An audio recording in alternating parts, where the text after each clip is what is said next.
Hi hello ನಮಸ್ಕಾರ. ನಾನು ನಿಮ್ಮ ಪ್ರೀತಿಯ ಮಲ್ಲುಗಾಣೂರು. ನೀವು ನೋಡ್ತಾ ಇದ್ದೀರಿ ಮಲ್ಲುಗಾಣೂರು ಯೂಟ್ಯೂಬ್ ಚಾನಲನ್ನು. ಈ ಚಾನಲನ್ನು ಆದಷ್ಟು ಸಬ್ಸ್ಕ್ರೈಬ್ ಮಾಡ್ಕೊಳ್ಳಿ. ಇವತ್ತಿನ ಈ ವಿಡಿಯೋದಲ್ಲಿ ಆಗಸ್ಟ್ ತಿಂಗಳ ಸೆಲ್ಫ್ ಡೆಕೋರೇಷನನ್ನು ಯಾವ ರೀತಿಯಾಗಿ ಮಾಡಬೇಕಂತ ತಿಳಿಸ್ಕೊಡ್ತೀನಿ.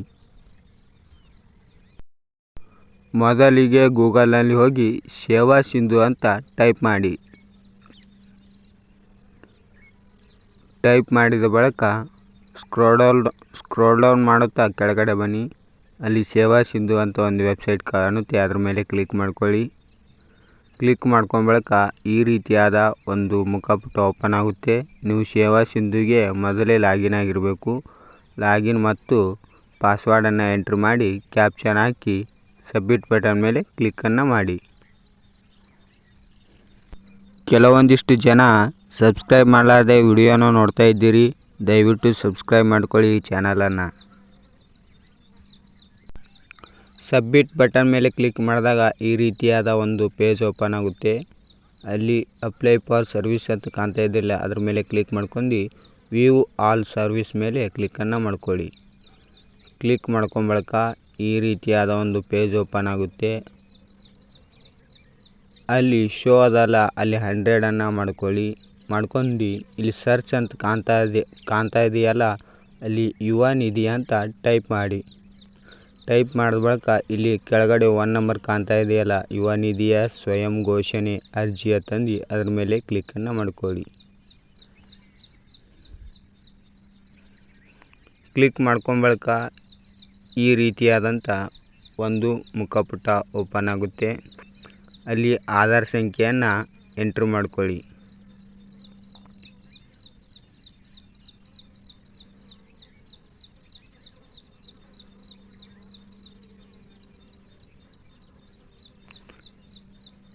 ಎಂಟ್ರಿ ಮಾಡ್ಕೊಂಡ ಬಳಿಕ ಅದಕ್ಕೆ ಒಂದು OTP ಬರುತ್ತೆ.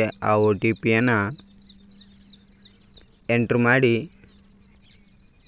ವ್ಯಾಲಿಡಿಟಿ ಮೇಲೆ ಕ್ಲಿಕ್ಕನ್ನು ಮಾಡಿಕೊಳ್ಳಿ.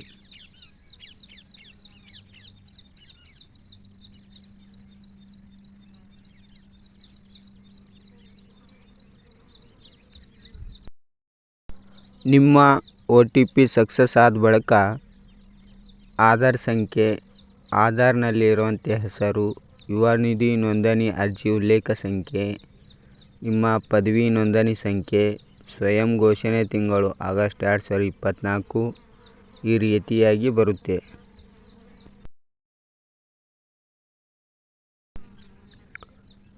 ಯುವ ನಿಧಿಯ ಮಾರ್ಗಸೂಚಿ ಅನ್ವಯ ಅರ್ಜಿಯಲ್ಲಿ ಭರ್ತಿ ಮಾಡಿರುವ ಮಾಹಿತಿ ಸತ್ಯವಾಗಿರುತ್ತೆ ಮತ್ತು ತಪ್ಪೆಂದು ಕಂಡು ಬಂದಲ್ಲಿ ನಾನು ಕಾನೂನಾತ್ಮಕ ಕ್ರಮಕ್ಕೆ ಬದ್ಧನಾಗಿದ್ದು ನನ್ನ ಅರ್ಜಿ ಮತ್ತು ಪ್ರಯೋಜನಗಳನ್ನು ತಿರಸ್ಕಾರ ಮಾಡಬಹುದಾಗಿರುತ್ತೆ.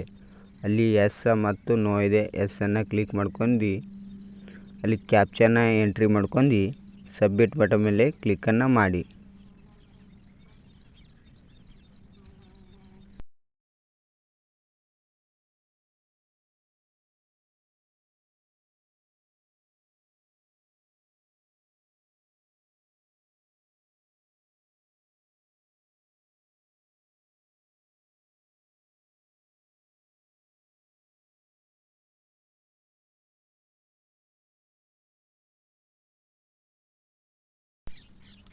ಈ ರೀತಿಯಾದ ಒಂದು ಪೇಜ್ ಓಪನ್ ಆಗುತ್ತೆ. ಸಬ್ಮಿಟ್ ಬಟನ್ ಮೇಲೆ ಕ್ಲಿಕ್ಕನ್ನು ಮಾಡಿ. ಕ್ಲಿಕ್ ಮಾಡಿದ ಬಳಿಕ ಒಂದು ಹೊಸ ಪೇಜ್ ಓಪನ್ ಆಗುತ್ತೆ. ಇದು ಫೈನಲ್ ಪೇಜ್ ಆಗಿರುತ್ತೆ. ಇಲ್ಲಿ ಇಲಾಖೆ ಹೆಸರು, ವಿನಂತಿಸಿದ ಸೇವೆ, ಅರ್ಜಿದಾರನ ಹೆಸರು, ಅರ್ಜಿ ಉಲ್ಲೇಖ ಸಂಖ್ಯೆ, ನೋಂದಣಿ ಅರ್ಜಿ ಉಲ್ಲೇಖ ಸಂಖ್ಯೆ, ಅರ್ಜಿಯ ದಿನಾಂಕ, ಸ್ವಯಂ ಘೋಷಣೆ ತಿಂಗಳು, ತಾತ್ಕಾಲಿಕ ನೋಂದಣಿ ಸಂಖ್ಯೆ, ಸ್ವಯಂ ಘೋಷಣೆ ಸ್ಥಿತಿ, ವ್ಯವಹಾರ ಶುಲ್ಕ ಈ ರೀತಿಯಾದ ಒಂದು ಮಾಹಿತಿ ಇರುತ್ತೆ. ಇದನ್ನು ಸೇವ್ ಮಾಡ್ಕೊಂಡು ಇಟ್ಕೊಳ್ಳಿ. ಪೂರ್ತಿಯಾಗಿ ಈ ವಿಡಿಯೋ ನೋಡಿದ್ದಕ್ಕಾಗಿ ತಮಗೆ ತುಂಬು ಹೃದಯದ ಧನ್ಯವಾದಗಳು. ಇನ್ನೂ ಯಾರು ನಮ್ಮ ಚಾನಲ್ ಸಬ್ಸ್ಕ್ರೈಬ್ ಮಾಡ್ಕೊಂಡಿಲ್ಲ ಬೇಗನೆ ಸಬ್ಸ್ಕ್ರೈಬ್ ಮಾಡ್ಕೊಳ್ಳಿ.